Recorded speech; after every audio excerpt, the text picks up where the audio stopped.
എനിക്ക് ഈ ക്വിസ് ആദ്യമായിട്ട് പറഞ്ഞു തന്നത് എൻ്റെ വല്യമ്മയാണ്. വല്യമ്മ അങ്ങനെ അമ്മേനെ വിളിച്ച് പറഞ്ഞു ഇങ്ങനെ ഒരു ക്വിസ് നടക്കുന്നുണ്ട്, അപ്പോൾ രജിസ്റ്റർ ചെയ്യാൻ പറഞ്ഞു. അങ്ങനെ രജിസ്റ്റർ ചെയ്തു. ഞാൻ ഇവന് ടീമായിട്ട് രജിസ്റ്റർ ചെയ്തു. പിന്നെ ക്വിസിൻ്റെ ഇത് പറഞ്ഞാൽ എല്ലാ ദിവസവും പേപ്പറുകളുടെ പേജുകളൊക്കെ എടുത്ത് വായിച്ച് അങ്ങനെ, പിന്നെ ക്വിസ് ഫോണിലും ഇതിലൊക്കെ നോക്കിയിട്ടൊക്കെ. പിന്നെ കൂടുതലായിട്ട് ഞങ്ങൾ നോക്കി കറണ്ട് അഫയേഴ്സാണ്, അതായത് ജനുവരി 1 തൊട്ട് ഇപ്പം ഈ അടുത്ത് വരെ ഉള്ളത്, അതാണ് കൂടുതലായിട്ട് നോക്കിയത്. ഞങ്ങൾ സാധാരണ ക്വിസിന് പോകാൻ വേണ്ടി തയ്യാറെടുക്കണത് ഞാൻ അവൻ്റെ വീട്ടിൽ പോയിട്ട് ഞങ്ങൾ ഒരുമിച്ച് കമ്പൈൻ സ്റ്റഡി ചെയ്യാറാണ് ഉള്ളത്.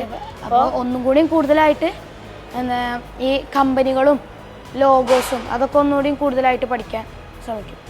ഞങ്ങൾ ആദ്യമായിട്ടാണ് ഈ ബസർ റൗണ്ടും അതൊക്കെ ആദ്യമായിട്ടാണ് ചെയ്യണത്. അപ്പോൾ നല്ല എക്സൈറ്റിംഗ് ആയിരുന്നു, പക്ഷെ ടെൻഷനും ഉണ്ടായിരുന്നു. സാംസങ്ങിന്റെ ക്വസ്റ്റ്യൻസ് ഒക്കെ ഉണ്ടായപ്പോൾ കുറച്ച് 2 ക്വസ്റ്റ്യൻസ് ഞങ്ങൾ അടിക്കാൻ നേരത്ത് മറ്റു ടീം അടിച്ചു. ഭയങ്കര സന്തോഷമുണ്ട്. ഇതില് കാരണം തന്നെ ഞങ്ങളെ രക്ഷിതാക്കൾ തന്നെയാണ്. കാരണം അവര് നിന്ന് ഞങ്ങളെ കൂടെ എന്താ പറയുക ക്വസ്റ്റ്യൻ ചോദിക്കാനും ഓരോന്ന് റിവിഷൻ നടത്താനൊക്കെ രക്ഷിതാക്കൾ ഭയങ്കര സപ്പോർട്ടായിരുന്നു.